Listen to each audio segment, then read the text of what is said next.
Perkenalkan, nama saya Nalfika Hizkia Bokio dengan NIM B30125100001. Dan saya Nika Novita dengan NIM B30125100004.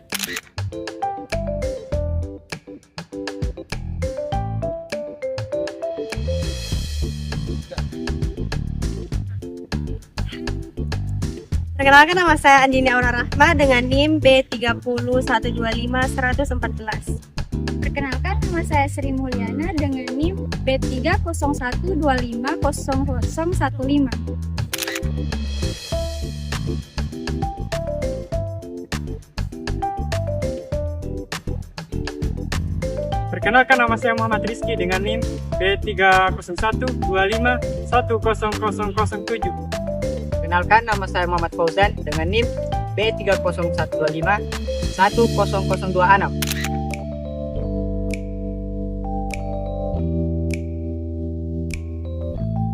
Perkenalkan, saya Firdi Rahman dengan NIM B30125100017. Perkenalkan, nama saya Magridi dengan NIM D30125100002.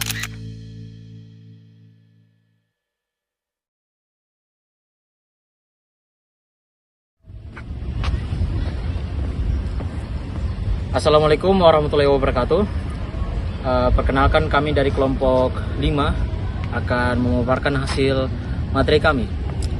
Selamat datang dalam video pembelajaran kami tentang teknik penyusunan paragraf. Dalam dunia akademik, paragraf adalah dasar dari setiap tulisan. Maka dari itu kita harus memahami bagaimana cara menyusunnya dengan benar. Mari ikuti kami untuk mempelajari teknik-tekniknya secara mendalam.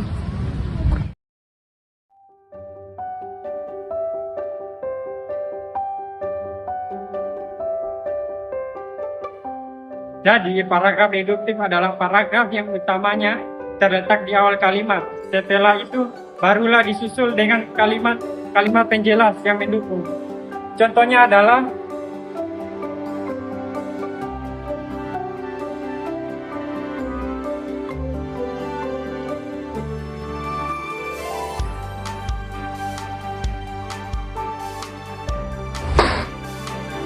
jadi kedisiplinan sangat penting bagi mahasiswa. Dengan kedisiplinan, mahasiswa dapat mengatur waktu dan meningkatkan kualitas belajar.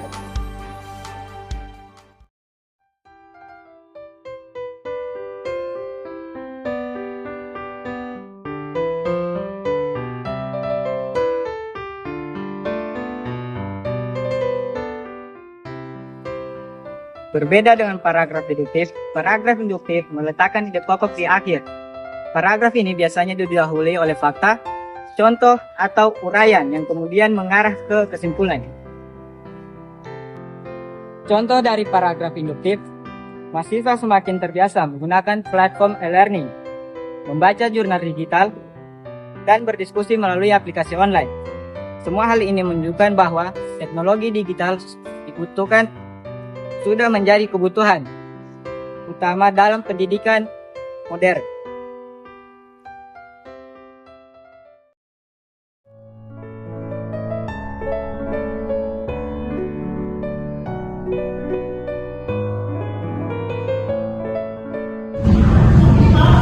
Ada juga paragraf campuran, yaitu paragraf yang menggabungkan pola deduktif dan induktif.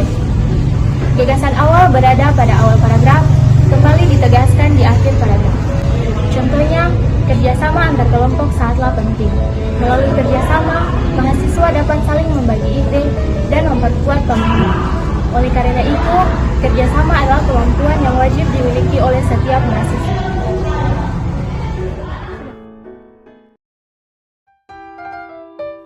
Agar paragraf terlihat dengan baik, kita harus memperhatikan dua hal berikut, yaitu kohesi dan koherensi.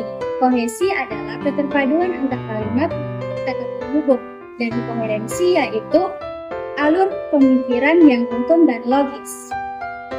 Contoh kata-kata penghubung ialah selain itu, karena itu, kemudian, mungkin.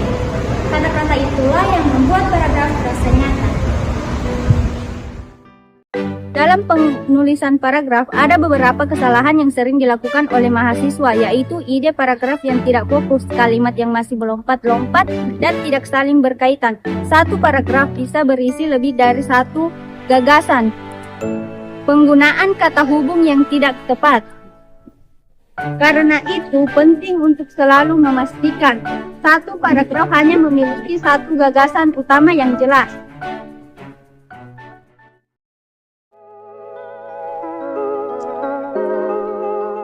Tips menyusun paragraf. Agar paragraf yang kita buat lebih rapi dan mudah dipahami, ini beberapa tips yang bisa kita terapkan. Pertama, tentukan gagasan utama sebelum menulis. Kedua, buatlah kalimat penjelas yang relevan dan mendukung. Ketiga, gunakan kata penghubung dengan tepat. Keempat, hindari pengulangan ide. Dan yang kelima, baca ulang paragraf untuk mengecek alur dan kejelasan.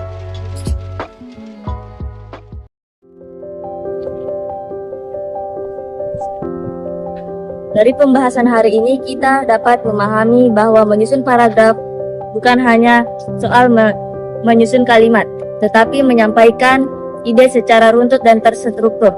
Dengan menerapkan teknik-teknik yang sudah dijelaskan, tulisan kita akan menjadi lebih baik dan berkualitas.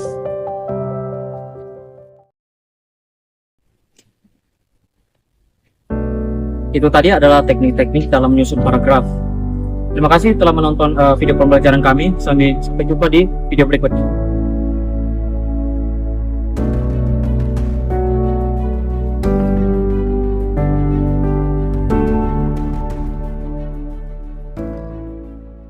Petak, tape lele.